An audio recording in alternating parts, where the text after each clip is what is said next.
What's up, everybody? Welcome to ITG Daily, the show that brings you the hottest in gaming news. I'm Drew Bosley, that's Scott Savage, and you can join us at InsideTheGame.ca, our YouTube channel at Inside the Game Official, podcast services, thanks to our friends at Fired Up Network, all 212 platforms, just like SoundCloud and all those stations. And don't forget, our TV streaming networks around the globe, just like Roku, Amazon Prime, Samsung Plus, Jinx Esports TV, ESTV, and a whole lot more. Scott, what's coming up on today's show? Today we have Tomb Raider website updates, some questions to do with that, Bungie's next title, and that's a real puzzling matter. Ghostrunner 2's release date has leaked and then confirmed, and The Walking Dead Destinies has me wondering what if. Yeah, there's a lot of changes when it comes to the new Walking Dead game. How about changing the first 4 seasons? Yeah, we get into that, so stick around. It's time for the show. Scott, Tomb Raider rumors are flying once again. A new Tomb Raider website update is feeding into those rumor reveals. Let's talk to Oisin Kunk over at VG247 and says, not to get your hopes up too much, but the official Tomb Raider website has updated to let you sign up for emails about breaking news regarding the franchise. Now, we really don't want to get ahead of ourselves as a website updating that you can get some emails, but a video game doesn't mean it's going to give you anything right away. Probably nothing. It's just there, Scott. The update on the website was originally spotted by Twitter user The Treeable. Weird. Later shared on Tomb Raider news account Smash Laura, thanks to the gamer, and really isn't much of an update. But Tomb Raider not having a game since 2018. Scott, 5 years ago, man. Already? Yeah, I can't believe it's been that long, actually, because those were solid. It took me a while to get onto them, actually. So. Yeah, you got there in the end. That's all that matters. Yeah.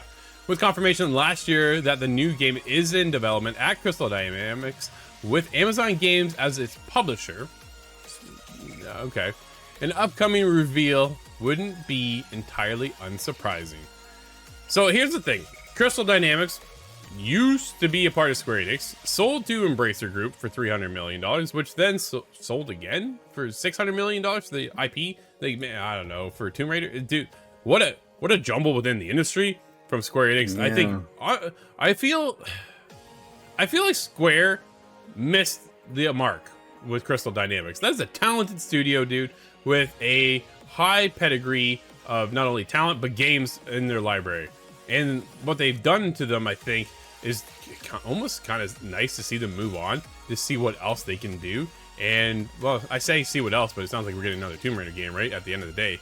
So let's get back into this. More than that, though, Miller Ross had previously reported a new Tomb Raider game was planned to be revealed this year. Ross had shared accurate information about Marvel's Avengers, rest in peace, another Crystal Dynamics game, prior to official reveals. So him also having information on the new Tomb Raider game makes sense. Of course, this is all speculative, so take it with a grain of salt. But with Opening Night Live, Scott, is this our chance we're going to see more on Tomb Raider? I think it is. I think this is a perfect opportunity to bring this up, especially if it's been teased or confirmed, rather, that we are getting a sequel. Yeah. I really think this is a good opportunity to bring it up again, keep that spotlight, because this is a busy season, and just knowing that that is coming in the future, we're seeing this giant video game season kind of, well, not taper out yet, but it will. And I want to know what's next. What's after that? When do you think we get the next Tomb Raider game? I would still expect it to be a couple years away, though. Game development takes longer and longer, it seems, as we get on in the years. So I would say 2025 would be an interesting time.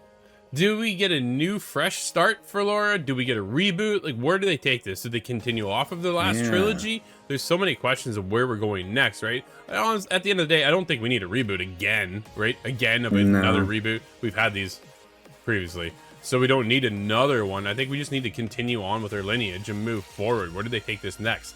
Can they introduce co-op, Scott, to the third-person action adventure of Tomb Raider and Laura's Adventures? I'm wondering if it'll even be a third-person action. What if they go top-down, isometric? No. Not a fan of those. You are the third-person shooter guy. I am a third-person beloved fan of that genre, right? I don't think we need to get in the Temple of Osiris and get into this top-down isometric perspectives. I think those are its own spin-offs, and I think they work great, right? I think those are solid titles. But when we get to the core Tomb Raider, dude, even if you, honestly, I thought you were gonna take it into first person. I'm like, don't do that to me. Do not do this to me, right? Let's not do that, and keep it with what the core is. But you still have to innovate and move the experience forward. There has to be a reason why Crystal Dynamics is making the next Tomb Raider game, and I'm very curious what excites them to move into the next game. We've been around for years, dude. Tomb Raider's 25 years. Now at this point, 30 years old? Yeah. Something like that, right? It's been around forever. What other stories do they have up their sleeve? What are they going to innovate on and push the genre forward? Do they push it forward? Do they need to? Maybe they don't need to. But Square Enix said every time a Tomb Raider game, it didn't really meet expectations. I always thought their expectations were out the window anyways, but that's just Square. Like, no game sells and meets their expectations. It's just bizarre. Yeah, Final Fantasy enough. 16, dude, didn't meet their expectations. It's like, I don't understand what you guys are doing over there. You might want to get some new bean counters and see what they can do to figure this stuff out. It's just mind-blowing to me. But Tomb Raider has always done well, right? People know who Tomb Raider is. Dude, not that they're one-for-one comparable, but when you mention Spider-Man, people know who Spider-Man is. Lara Croft and Tomb Raider franchise is kind of in that vein as well. People, you mentioned those names, they know who that is. And that's a big, iconic character within our industry. And there's a lot kind of riding on, I think, Crystal Dynamics to get into the next Tomb Raider game, coming off of what Marvel's Avengers should have been. Oh, yeah, I want to leave Marvel's Avengers in the past. Oh, man, I kind don't. of black that out of memory, but I'm wondering, could this introduce multiplayer again? Because I really appreciated the multiplayer that Square Enix had put together, and I could see that working out. Yeah, it was a competitive PvP experience, right? We had back when, was it the original reboot, or was it the second game that came out? I think it was. Yeah, it was, I think it was the first. Yeah, it's hard to remember now because they blend together in my head. Yeah, but dude, it never followed suit after that. So it's kind of, I'm questioning, man. We'll see. Do we see it at Opening Night Live? I think so. I think we're going to see it. It's a perfect opportunity to bring it up and kind of fill out the schedule for what's happening in the next year or two. Yeah, I agree with you. I think we're still 2-3 years out from actually getting the game, but seeing a little insight on what's happening would be nice. Scott, this is weird. This one comes across from Osin Kunk once again, or BG247. Bungie's next title looks to mix fighting games, life sims, and frog-type games. What does that mean? Dude, what is a frog-type game? Have you ever played besides Frogger? Dude, like, we hop in cars? What's going on? There's really only one frog game that I can even think of. Dude, please correct me if I'm wrong, anybody. Bungie has shed a bit of light on one of its in-development projects, which apparently partially inspired by frog-type games. What does that mean? Back in 2020, Destiny 2 developer Bungie posted some job listings pointing towards a more lighthearted and whimsical incubation project. But we haven't heard much about it since then. Bungie appears to be hiring for its incubation projects once again. Man, oh man, weird. Providing a bit more detail on at least one of them. While nothing concrete was shared, the project mentioned on Twitter is described as a mishmash of some quite surprising genres. Quote, "One of our favorite incubation projects is a team-based action game inspired by several genres in a brand new science fantasy universe," end quote, reads the tweet describing the game. Quote, "It draws inspiration from fighting games, platformers, MOBAs, life sims, and frog-type games." Dude, how does life sim fit into any of that too? I'm so confused. Wrapped up in a light-hearted comedic world, end quote. The original 2020 job listing also noted the game would be a comedic, so that is sounding like it's the same project. It says, oh man, a frog type game. Dude, that line right there just takes me out, Scott. I don't know what is going on. Yo, I'm down for a MOBA though, out of Bungie. I think of Frogger, and then secondarily I think of Animal Crossing. Maybe there's a frog type character there. Maybe? All I can think of is Mabel, but that's so strange to me. How does that fit in with a life sim? I don't either. know. So I'm thinking something like Bleeding Edge. What? We saw that come and go. It just popped into existence and then back out again. But yeah, a team-based fighting game. Not particularly MOBA friendly though. No. It really boggles the mind. Dude, honestly, if they could make a third-person MOBA with like that Destiny feel, oh man, they should be working on that. I don't know what this is, but I want that from Bungie now. That just got me some hopes up. I don't know if we'll ever see that, but dude, this is, oh man, drawing inspiration from fighting games. So I instantly Mortal Kombat, right? Because that's just around the corner. Platformers, like real okay. So what are you talking about? Like Mario? I go back to Jackson Daxter because that's just my kind of thing over there. MOBAs, I was like, what? Hopefully Paragon, not League of Legends, right? That's a whole top down. Yeah. Life Sim, Sims 4. Dude, I just go to the Sims themselves, right? And then Frog type games. I'm like, what? Frogger? What's going on here? I'm thinking of Persona. The Persona meets their side spin fighting game. That's kind of a life sim meets fighter. Okay, but apply that to frog type games and you've lost me. Yep. Whatever this game is, it certainly sounds like a mixture of genres that haven't been combined before. Also, the incredibly ambitious genre, quote, frog type games, end quote, is absolutely intriguing to me as a frog game enjoyer. Though how exactly that will manifest is thoroughly unclear. The scope of Bungie's incubation projects are unclear, as well as when they might arrive. But we do likely know the next big game from the developer is none other than Marathon, Scott, which was recently announced as a PlayStation 5 and PC title.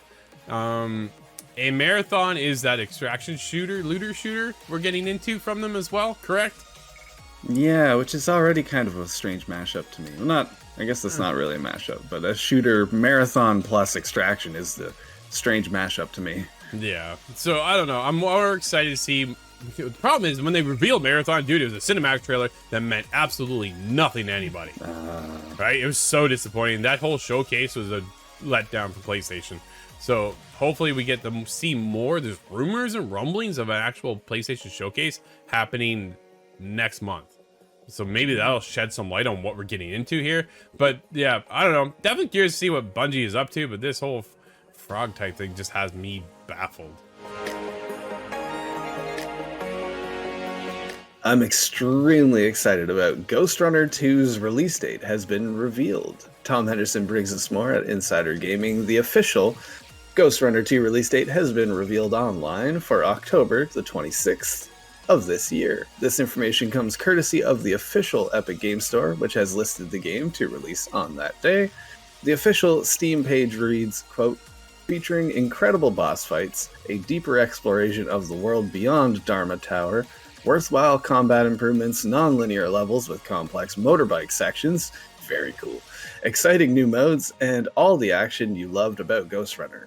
The game introduces new skills, allowing players to be more creative and take on even the most demanding encounters with greater accessibility. However, enemies in Ghostrunner 2 behave uniquely depending on the skills used on them, providing a fresh challenge with each encounter. That's a perfect little hype blurb to add to the Epic Game Store. I am very excited, and it's funny because 505 Games has actually acknowledged this as well. They write on Twitter, quote, despite our best ninja skills, we couldn't stop the news leaking on Ghostrunner 2. And they go on to list the date. It will be on PlayStation 5, Xbox Series consoles, Epic, GOG, and Steam. And I'm there for day one. I cannot wait. Which is exciting, but Scott, I have a little bit of a concern about the actual release date. It's October. Granted, September coming in hot, like real hot, right? October, it's not so quiet either. Like we're getting into a couple of games. So let's break it down. October comes in hot with Assassin's Creed Mirage on October 5th. Detective Pikachu returns October 6th. NHL 24, October 6th. Forza Motorsport, October 10th. What else we get? We got Lords of the Fallen, October 13th. Endless Dungeons there. Gangs of Sherwood, which is actually looking pretty cool. October 19th. Hot Wheels Unleashed 2 Turbocharged, October 19th. I'm excited for that one too. Here's the big one. Marvel Spider-Man 2, October 20th. Right? Super Mario Brothers Wonder, October 20th. City Skylines 2, October 24th. Metal Gear Solid Master Collection Volume 1, October 24th. Alone in the Dark, October 25th. And Alan Wake 2 on October 27th. Dude, is this the right time to drop this game? No, I'm actually more concerned for Ghostrunner 2, given that information, because it's not as well known as some of those titles. Well, exactly, right? We've seen games come right now in and go, okay, we're just going to move out of the way. We saw people move for Spider-Man. We saw Assassin's Creed Mirage move a week ahead to give space, right? Coming out October 5th, initially coming out October 12th, I believe is what the date was. We saw Alan Wake 2 move back a bit to get out of the space for Spider-Man 2 going to October 27th. Like, we've seen games kind of starting to move around a little bit. And when it comes to Ghostrunner 2, I think they have a tight audience, but I don't know if fitting it in on October 26th is the right day to launch that game. And I'm curious to see what numbers they're going to generate. I think they're going to do well, but they could do well maybe if they move into the beginning of October or November or mid part of November. Because you take a look at November, dude, I'm still looking. Star Ocean, you're kind of into that genre or not. Smurfs 2, probably not your thing. MarioWare Move It on Switch, November 3rd. Banishers looks cool, but that's November 7th. Then you got Call of Duty, Modern Warfare 3, November 10th. The day before, on November 10th, Hogwarts is coming to Switch. Flashback 2, November 16th. Like, there's a couple things. Super Mario RPG, November 17th. Biomutant coming to the Switch. There's opportunities in November where I think they would actually generate a better opportunity if they're just to bump the game a month. I think you're correct there, but holy, is there a good time this whole season to release? I feel like it's already been full. That's the biggest problem. How many other games are we still going to be carrying through from September into October into November that there is the right time to drop this game? Where do you drop Ghostrunner 2, right? So there is a fine line of you want to have as much of an audience to jump in your game as possible. But when you take a look at the lineup of games that are already coming, dude, September's so hot. Just move out the way of September, right? Starfield, people are still going to be playing Starfield from September right through into December, hands down. Oh, yes. Right? So there's something you got to move for, but there's everything else coming out too. Cyberpunk's getting its DLC, Phantom Liberty, Mortal Kombat 1 is coming out, and that's going to be hot too. There's a bunch of other games, man. Like, we made a list of games to kind of prepare ourselves for what we're covering with Inside the Game. And like, man, the list is just unbelievable. The amount of games, dude, easily 2023, the best year in gaming. It has to be. There's talk about 2006. I don't remember it so well back then. I think this is definitely the best year in video games. I think so. So we'll see how Ghostrunner 2 does. And well, hopefully we'll be able to fill you in on our opinion as well. Scott, we're getting a new Walking Dead game, The Walking Dead Destinies. Will let you rewrite the show's first 4 seasons for some reason. This is Otis and Kunk over at VG247. The new Walking Dead game is on the way. One that will let you change the events of the first 4 seasons of the AMC show. The Walking Dead fans will be all too familiar with making tough decisions in the undead-filled world, though primarily through Telltale's classic series. Oh, dude's so good. It's so good. But either way, let's get on to the new one here. But with TV being as linear as it is, up until now, no one's had any choice in how the live-action adaptation of the original comic should play out. Enter The Walking Dead Destinies, a new title from Flux Games will let you quite literally let you rewrite the events of the show. Weird, Scott? Yeah, this is a bit strange. I was a big fan of the early Walking Dead seasons, so 1 to 4 is something I'm more familiar with. There's things I would like to change, certain characters that I would like to keep alive. Well, now you might have that chance. So you can start things off as Rick Grimes walking up into the hospital as he normally does. Walkers aplenty. The reveal trailer, as seen in our show, shows off some pretty on par for the course looking combat, most of which looks like you are hacking at and whacking plenty of zombies. Then comes the big thing, USP. It shows the moment Rick kills Shane. Obviously, this is a 10-year-old series, so no spoilers there at this point. Playing out as it does in the show, the former stabbing the latter in the side. Except, if you want to instead, Shane can steal the knife back from Rick, setting off a different chain of events. Scott, so many people have followed this franchise, this series, and watched the shows. That is a huge moment within The Walking Dead, which is weird because so I'm a Walking Dead fan from the game side, never watched the shows. I don't know, it's just way dude, Telltale was cool, right? And they've always introduced what Telltale did was they created their own characters, right? Lee, Clem, and started that off, and then these decisions will pop up, and then sometimes a counter would be there, or you could have time to think and you go, man, which one do I want to save? But it didn't have an impact on how the show was initially played out. Here we get into this instead. That moment, as someone who's never watched the show, kinda, right? So if you're not unaware, at my house, my wife and I have 2 TVs side by side. We game together almost every night. Or she's watching the show while I'm gaming, working on the show. So what happened is she's watching The Walking Dead as I was gaming. And then as I can see it out of the corner of my eye, dude, I saw that moment. And I looked at my wife and went, no way, did that just happen? Like that was a big pivotal moment in The Walking Dead. And now you can change that? Scott, how do you feel? That's very interesting because it's these what if scenarios that I hadn't really considered. But I was heart wrecked just as everybody else was watching the show. So to entertain the idea, okay, well, what if Shane, Bess, Rick? I don't know if that one does anything for me, but it's worth mentioning that these are all based on the comic book series that I'm completely unaware of. So I wonder if this kind of matches that or gives you the opportunity to play that out a little bit more faithfully. I'm definitely curious to see how the fans react to this whole situation, right? As I said, Telltale had their own side story that they can do whatever they want when they created that. Now you're getting something that you can change the first 4 seasons of the show or the comic. It's just a weird approach, and I'm very curious to see how it plays out in the end. As Shane takes over, what does that mean now for the rest of the game? How does that have its impact and move everything forward? And what does that, upset fans at the end of the day? Dude, so many questions, but hopefully find out soon as there's no actual release date yet. Oh, actually we do. It's out September 15th.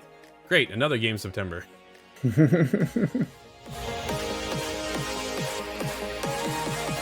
Scott, there's a couple new games out today. What do we have? Just a few. There's Fort Solis on PC and PS5. The door, it's been sabotaged.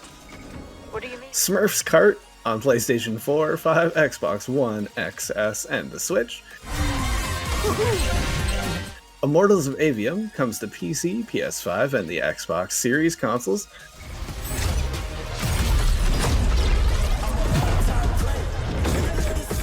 Chicken Journey is on PC. I like the name of that. Stone Age Digital Edition is on PC. And WrestleQuest comes to PC, PS4, 5, Xbox One, XS, and the Switch. Very cool. And don't forget to check out our review of Immortals of Avium. There's a lot to talk about. Unique set of skills and talents, so leadership is the key to victory. Deploying the ultimate tag team. Well, that'll wrap up today's show, everybody. Thank you for hanging out with us. This has been ITG Daily, the show that brings you the hottest in gaming news each and every day. We'll be back again tomorrow. I'm Drew. That's Scott. And we'll see you inside the game.